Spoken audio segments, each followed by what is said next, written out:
Hey, this is WhyBeAre with BeamNG.drive, and today we're going to be taking a look at a mod for the Bruckle Moonhawk called the Firehawk, which is halfway between a famous plane and a weird car. And this thing really is quite weird, because if you look at it right here, you can already tell it has 6 wheels.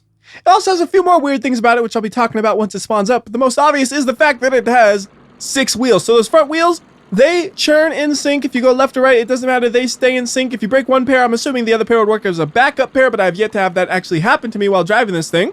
And then we also have this fender exit exhaust right here. And if you count the number of exhaust exits we have 1, 2, 3, 4, 5, 6, 7, 8, 9, 10, 11, 12. So there's 12 exhaust exits. That means this thing has a 12-cylinder engine, right? And you would be correct. So let's go ahead and rip that thing off, and you can see that is a huge 12-cylinder engine. Why is this V12 so big? Well, that's because this is a V12 from a Spitfire. It's a 27-liter V12 engine. And I absolutely love the fact that if you look at this thing from above, you could actually see the firing order of this engine. So let me get the hood back on real quickly and slow it down just a little bit so you can see very clearly what the firing order of this engine is. And the firing order is just the order that the pistons compress and ignite, because on a normal engine, they compress one after the other and not all at once. There are some engines out there that compress multiple cylinders at once, but those are the exception to the rule. So why do you have it where an engine is compressing one cylinder at a time?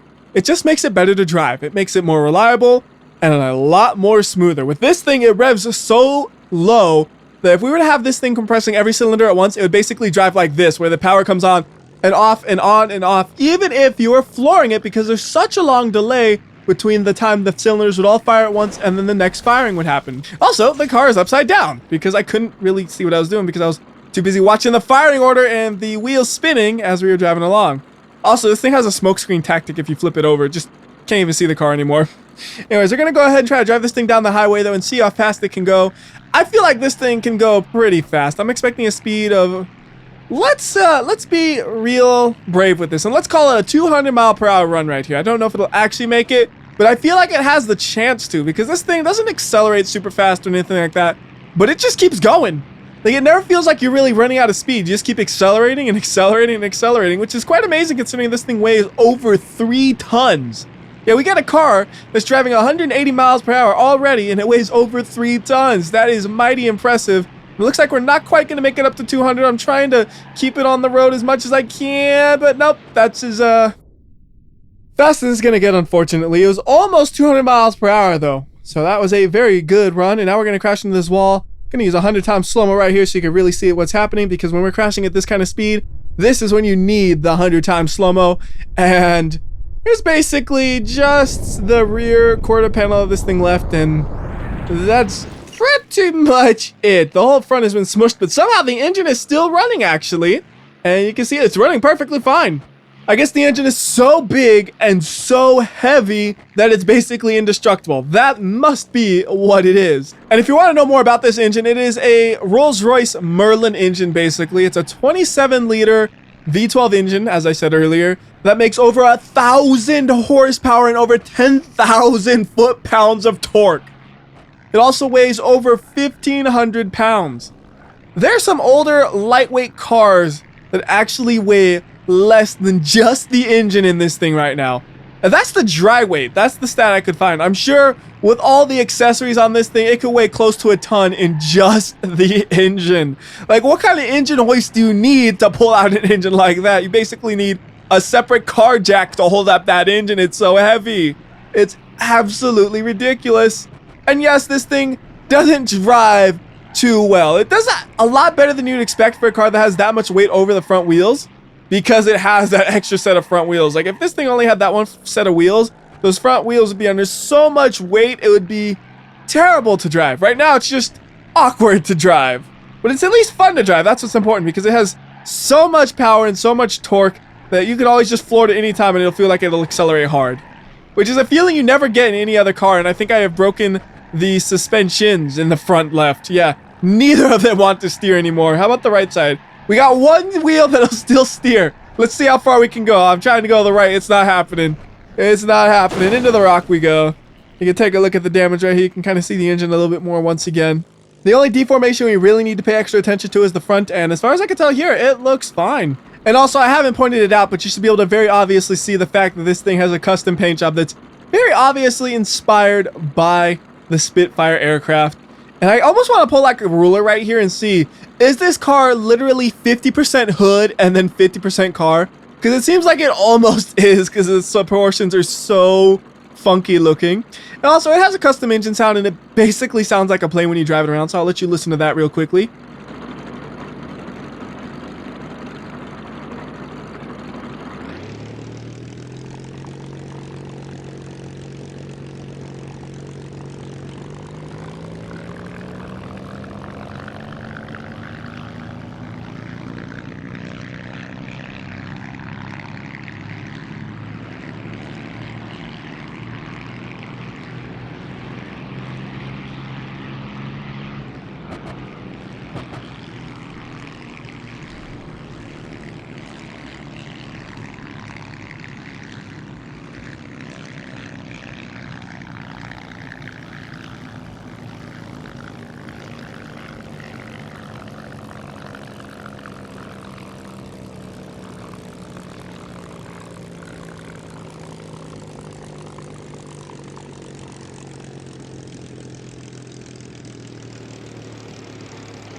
I really like the way it has this really rough grumble at those lower RPMs. There's something about that really makes me feel like it is actually a plane engine. I don't know if plane engines actually do that, but plane engines, they're never going to be run at that low of an RPM when they're actually in flight, and you're not really running plane engines that much when you're on the ground normally, so it makes sense that it wouldn't run too well at those lower RPMs, but it's only enough just to get it up to the higher RPMs, basically. Anyways, let's try to drive this thing around a little bit and not destroy it. I don't know how well that'll go considering how big and sloppy it is to try to drive around. We're gonna go to the twisty mountains over there though, because I think that'll be a good place to really test the steering of this vehicle. And I guess this is also a good place to test the steering, just not good for like the really tight corners. Like I want to do the tight corners because I know it can go around big sweeping corners like you're seeing right here decently enough. Oh, don't hit that wall. You know, I say it and then it gets so close to the wall, I'm really not sure if what I'm saying is true. I think it's like you kind of have to do steering with your foot. As in, you slide the car when you need to steer a little bit extra because that's the easiest way to get it around the corner a bit more. And, oh no, I damaged something right there. I'm not steering nearly as good as I was after I just kind of tapped and I just tapped it again. I tapped the middle of the road right there. So how about we go airborne? This thing is a plane engine after all. It should be perfectly fine flying, right? You know, higher elevation, it should run even better, right? Let's see. I don't know if it ran any better, but it did roll over. Alright, so how much steering do we got? We got, looks like we got one wheel of steering on the left side. And then what about the right side? Let's see here. Alright, so we got one axle of steering, and then the front wheels are broken, but the second set of steering wheels are working perfectly fine. So this should be interesting. Can we still go around the corners with the car in its current condition? Let's find out. Corner number one. Ooh, not doing too good, not doing too good. We gotta use some feet steering right here to make sure this thing can actually get around those corners. You know, steering with your right foot and your hands. Or maybe I'm oversteering this thing, I'm not really sure, but this isn't truly a good test of the vehicle's steering because the front ones are broken, and you know, who knows what could actually be going on with the damage in the front. So how about we make it fly one more time, and then we'll test its steering in this situation when it's fully functional. Perfect, we actually landed on the road, so we can pretty much just go straight ahead, I would think. So if we go a little bit to the right so we don't go into the dirt, should it be able to do that? Yep, we can do that, no problem. I was worried it might kind of plow into the dirt. So slowing it down, I'm oversteering it a little bit, but it looks like it is able to make it through without much problem. We got a little close to the wall, but we did not touch it. So, steering in a tight corner with this massive limousine-sized vehicle is not that bad. Okay, it's not really limousine-sized, but it is very, very long. Again, almost touching that wall. I don't think I actually did, but boy, was it close, and we're doing it again. It's surprising how well I'm doing at not crashing. Like, I'm so close to crashing so many times, but I haven't actually crashed yet with this thing. I have no idea how. Here we go. We're getting close to the wall again. Not going to get as close as last time, though. Final corner to test it. Here we go. Steer in, and that's good. Yeah. Got no problems with the way this thing steers. So how about we find a good place to crash? I'm going to get a straightaway so we can get some speed going. And it looks like right here should be a pretty good place to get some speed. We're going to be going about 80 miles per hour at the end of this corner, and we can fly into a tree, hopefully. Oh, nice! We actually wrapped it around the tree. We kind of wrapped it a little bit past the engine bay, but you can see that basically split the car in half because the engine bay is so big. And why don't we go ahead and spawn up another one of these things, because one is never enough. We're going to get the one that's just called V12, which is a little bit more plain than the one we were driving around. And once we get this thing spawned up, we're going to drive it right in front of the one I was just driving, unless it's stuck. Come on, you have so much torque, you can get yourself unstuck, can't you? That's right, I knew you could do it. Although, is that rear suspension actually okay? Yeah, it's fine, actually. I thought it was ruined for a second. So what I'm going to do is I'm just going to drive this thing over and park it right here in the middle of the road. Like so. Perfect. And then we're going to just save that spot. You'll also notice the fender exit exhaust on this one is a little bit different than the one we were driving. You can tell it's kind of pointed backwards a little bit, where the one we had before, it's just pointed straight out. We have a bunch of different options for that. But we're not looking at that. We're looking at the thing in the top right corner of the screen right there where it said fire and toggle guns. So we're going to enable the guns, and then we're going to shoot the guns. And you can use the guns to tear up whatever car is in front of you, as you just saw me do right there. And I really did tear that thing up. Body panels have flown off of it all over the place. Heck, you've almost stripped the body of the car from the frame. We shot it so well. Yet that engine is still firing because that is one strong, durable engine. So I'm going to go ahead and do that one more time. And one thing I want to show you, because it's kind of cool, is where the guns come from. So when you hit the toggle button, it opens up, and that's where the guns come from. You can actually see them just on the inside right there. Yet you kind of don't notice them when you just look at the engine bay if you're not looking for it, because you just simply don't expect to see guns there. Like, you look at it from right here and it's like, yeah, okay, that's the engine bay. You got some stuff down there. Little did you know that they are guns that can be used to fire whatever is in front of you. Did not expect that. So anyways, here we go for round 2 of the guns. Firing as much as I can at them, and the guns do have a sound. It's very, very loud, so I don't think I need to let you guys listen to it, because you can probably already hear it. One thing I hate about this game is how inconsistent the sounds can be. Some things are really loud, some things are really quiet. You know, a plain engine itself isn't that quiet in the first place, yet it sounds pretty quiet compared to that gun. So we're all out of ammo, and it did pretty similar damage to last time. So it's pretty nice to look at, though. And this thing here, once it's done firing, you can go ahead and close that back up. And we'll reset it one more time because I want to go ahead and pop into the interior, because there are a few cool things about that. Number 1 is the steering wheel. It's like the wheel out of a plane strapped into a car. Number 2 is when you turn on the guns, those switches over there will go up and down for when you turn them on or off. There's no way to turn on just the left or just the right one. They come on as a pair. You also notice over there, there's this little clock that keeps changing numbers. It goes from the number of ammunition you have to the current time based on your computer. Also, we have a crosshair on the car, so apparently you could use that to aim and shoot the bullets. So let's see how accurate it is. We're going to try to shoot just the frame of that car in front of us. So we'll enable the guns and then fire. And that seems pretty accurate to me, don't you think? And you can also see the engine from this camera angle, and boy, can you see the engine. In some situations, you can barely see the road in front of you, and it's kind of scary to drive it. Like, right here, I can't see the road at all in front of me for that few seconds right there, and it's a very odd feeling. Like, I feel like I have no control over the vehicle when I'm in the inside just because I can't see where I'm going so badly. Like, when you decelerate a bit, it's not too bad, but when you're accelerating at all, man, it's just poor visibility of the road itself. Like, okay, look, right here. Like, where'd the rest of the road go? I don't know. It's gone. The road is completely gone. You can see it right here when you have a little bit of an uphill, which is nice, but oh no, don't give me a downhill, because here's what you see on the downhill maybe. A little bit of road, only because I'm slightly off the road. Here we go, perfectly level ground, and we just barely see the road. No road at all. I had no idea that corner was coming up, basically. Like, I should have remembered it was there, but I was too busy looking at the fact that there was no road. And it still steers somehow, even though the engine is completely, like, dislodged from its spot. Is it still putting down power? Yes, impressively it is, and it recaptured its own wheel for a second. That was funny. Surprisingly durable vehicle. Also, I didn't directly mention it, but you probably saw it, is the air intake on this thing is that little piece right there. It's like an extra addition to the vehicle. It's not a normal air intake because this thing's so big it needs like a separate scoop to get the air into it. And somehow I made a suicide door on that door. That's kind of neat. Are the doors actually different in this, or is that just a coincidence? That's something I didn't check earlier, so maybe I want to poke around with those doors real quickly. I'm going to bring it back one more time. And actually, why don't we go ahead and poke at the doors on the pink one? So I just want to see, does the door open like normal if we grab it at the right spot? It looked like it was until I yanked it a little too hard. Try it again a little bit gentler. Yeah, the doors are normal. It's just somehow it broke at the front and not the rear to make it look like it was a suicide door. All right. One more time. Yep, that worked perfectly fine. Okay, now that we've ruined both of the doors, let's get a different version of the vehicle.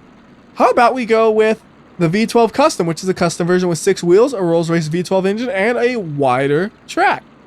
And this one actually has a slightly different exhaust setup as well. This one, it exits through the hood, and it has a hood that has holes in it for that. So I like just how there's such a variety of different exhausts that you can have on this thing, and I think there's 1 or 2 more you can have as well. But first off, I want to drive this around a little bit.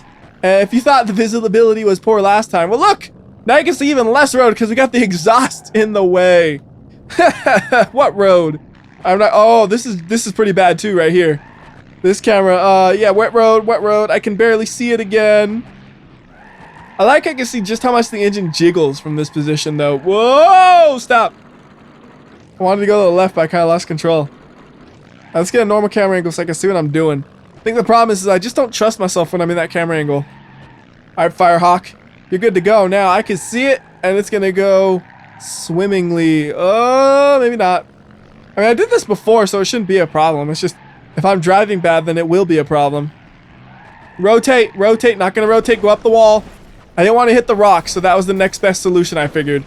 Well, I do regret that, though, after seeing how badly the car got destroyed, so we'll just finish it off. That's actually finished off already. All right. So I want to do one more thing before we brutal slope leap of death this thing. I want to take it to a racetrack and see how well it really does around those corners. So let's go ahead and start at the starting line. And to drive around the racetrack, we're going to go ahead and just go with a Firehawk because I dig that paint job. It is a nice paint job. But I do want to point out a couple of things that's fun to mess around with. So number 1, we can make this thing a little bit faster. Yeah, that sounds crazy, but we can. We're going to go to the engine, which is a 27-liter Rolls-Royce Merlin engine, as I mentioned earlier. And we're going to go and add some nitrous to it because it wasn't fast enough. Well, now it'll be faster, but it's never fast enough. That's the thing you'll learn. Cars are never fast enough. There'll always be somebody out there who's faster than you, and it'll just make you frustrated. So we're going to give it a 20-pound nitrous bottle, and we're going to give it a custom-sized shot so I can make sure it comes on at an early enough RPM, because with this thing revving so low, you got to make sure you have the nitrous coming on at a low RPM. And then you also have the option to have a stage 2 performance long block. I don't know if it makes a difference or not, to be honest with you, but I'm going to install it anyways, just in case. And now we'll go over to the tuning menu, and we're going to make sure how is the nitrous setup. It's set up good. And also, you have it where you have the option to limit the RPM to below 3,000 if you wanted to, if you have the right setup here. So you can see there's an adjustable rev limiter that allows you to do that. But I have no reason to make it lower. If you can make it higher, I might consider it, but not lower. So maybe we'll say minimum gear will be 2, that's fine, and then add as much power as it possibly can at 1200 RPM. How about we make minimum, yeah, minimum gear 2 sounds good. And we're going to see what this does to the car as we try to drive it around a racetrack. Do not expect this to go well. It's going to have probably way too much power, and I haven't even turned on the nitrous yet. Where is the nitrous? There we go. Okay, nitrous is on, and now we're really cooking here. We're just leaving a permanent skid mark wherever we go, basically, with this thing now. And I should mention, I know I said earlier that the engine has 10,000 foot-pounds of torque. That's the real engine. In the game, they toned that down because 10,000 foot-pounds of torque would be ridiculous for a vehicle. In the game, it only has like 1,000. Yeah, only 1,000. Maybe it's only 2,000. It's significantly less, though. And I can say that just by driving it. Like, it has a ton of torque. More torque than any other car I've driven in this game for sure. But this ain't no 10,000. I could pull out the graphs and make sure of that, but I trust myself to say that that's a fact, that it has more than 1,000 torque, but not 10,000. That's a huge range. Like, it has anywhere in this 9,000 range. How about, okay, I'll make it a little bit more accurate. Anything between 1,500 and 2,500. The problem is I have no frame of reference for cars that have that much torque. Like, I don't know what a car with 1,500 torque would feel like compared to a car with 2,500 torque.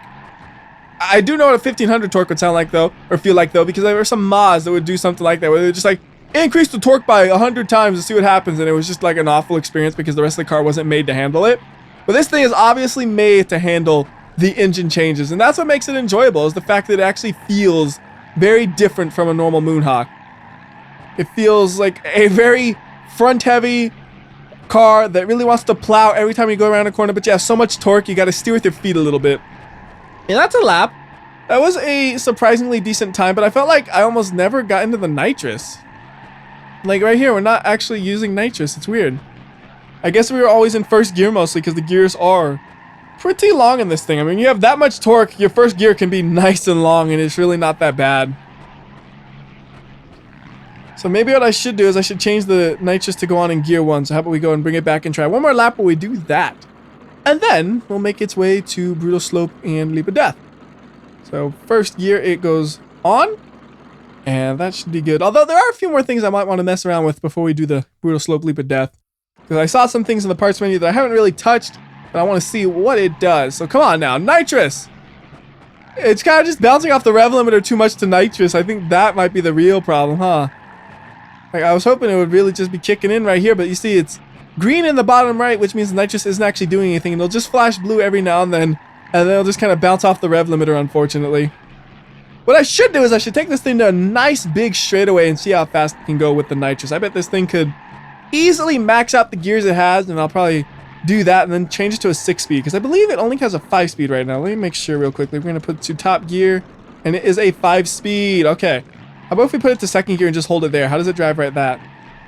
Actually, yeah, that's perfectly fine. This thing has so much torque, you could just stick it in the second gear, and it can go from a stop, basically, to highway speed all in one gear. Check this out. All right, a little bit of a bog down right there, so let me just kind of clutch in and let the clutch slip a little bit. And once you're moving, you can go, no problem. All the way up to highway speeds for sure. That's fun. Down to 20 miles per hour, and the engine does lug a little bit, but it's able to go. Again, so much torque doesn't matter. And we're up to highway speeds. Cool. All right, so I want to go full speed ahead into the wall. That thing had so much momentum behind it. It looked like it was still driving even after it flipped over.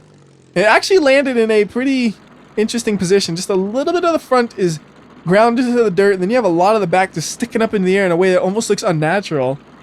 I guess the engine is so heavy and dense that it's able to do that with almost 2,000 pounds over those front wheels. It kind of makes sense when you think about it like that. So I want to see if you can equip the V12 engine to the normal frame of the vehicle, because you have the frame option right here, and you have the 6x6, which is what we had, or the regular frame. So we're going to go to the regular frame, and I want to see, does it keep the engine? Okay, the engine is not kept, obviously, but it did keep the fenders. Does that mean we can re-equip the engine? So let's see here. Nope. The engine is not an option there, so unfortunately we cannot have the big engine just sticking out the front of the vehicle and looking stupid. So anyways, I want to do a top speed test, and for that we're going to go to Special Stage Route B.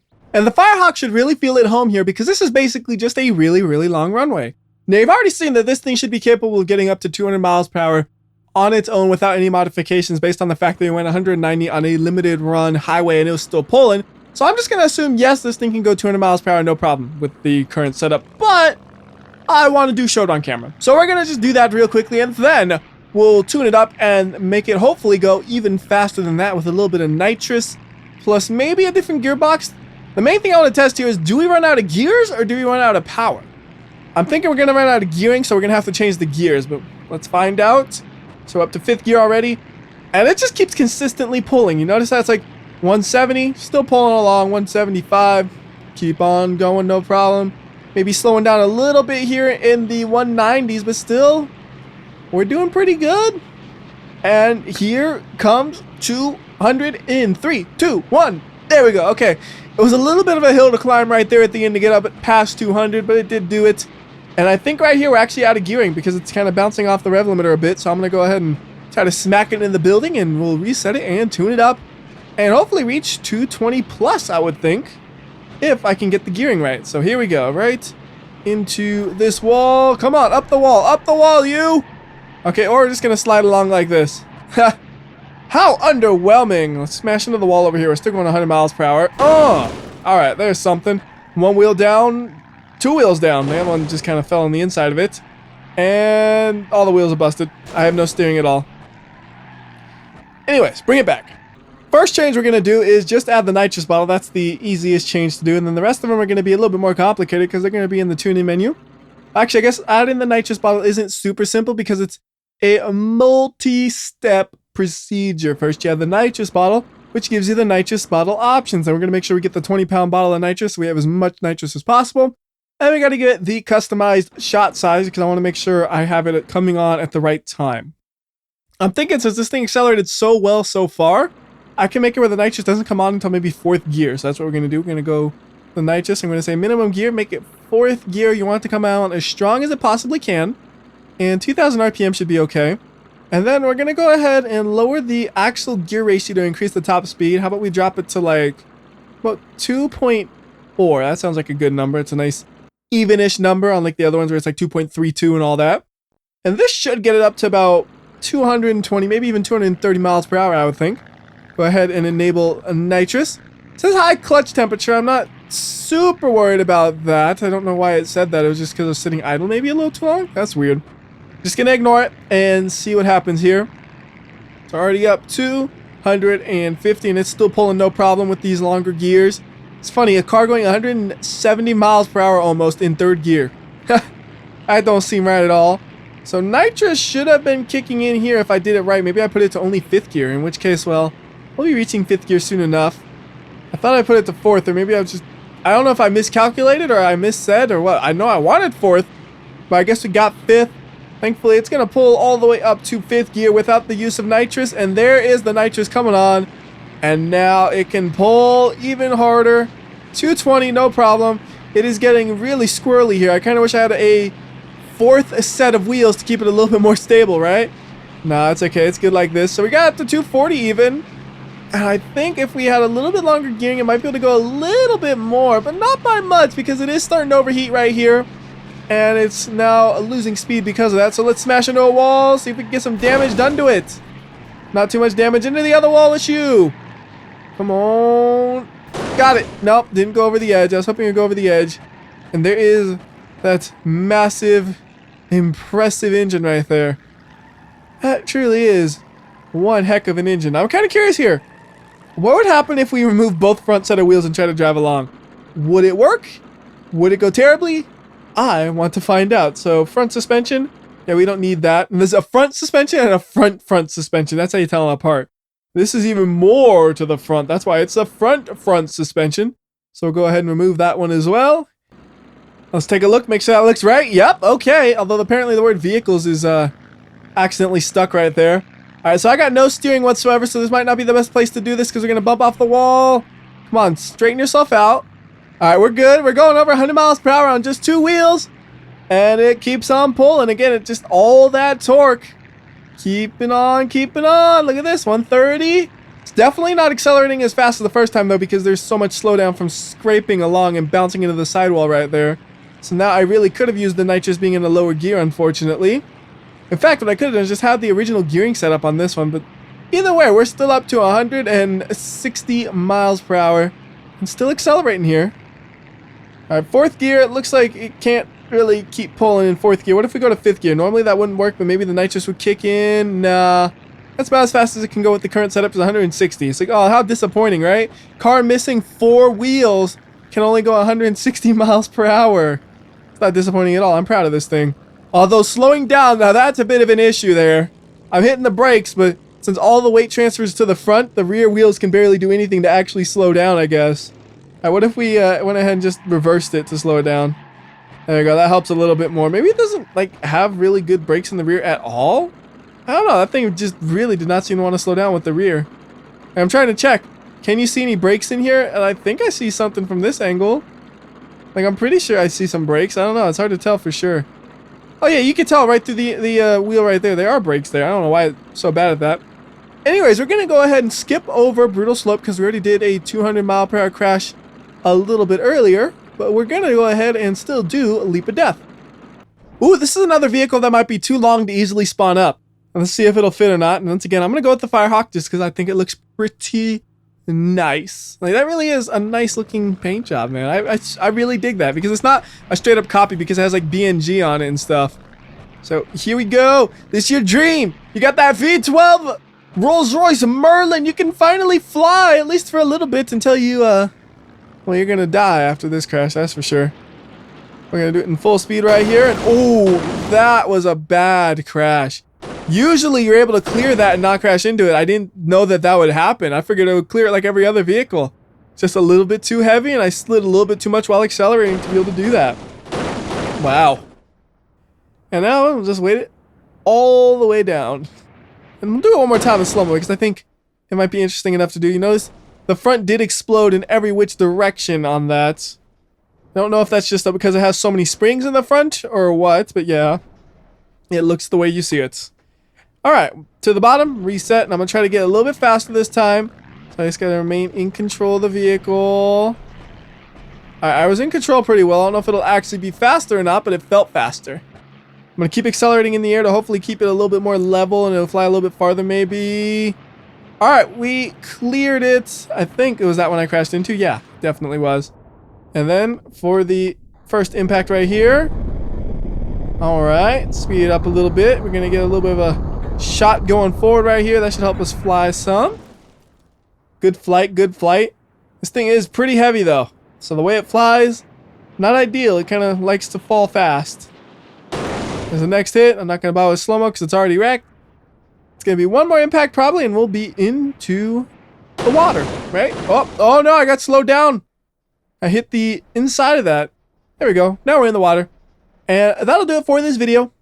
Till next time, this has been WhyBeAre. I'll see ya.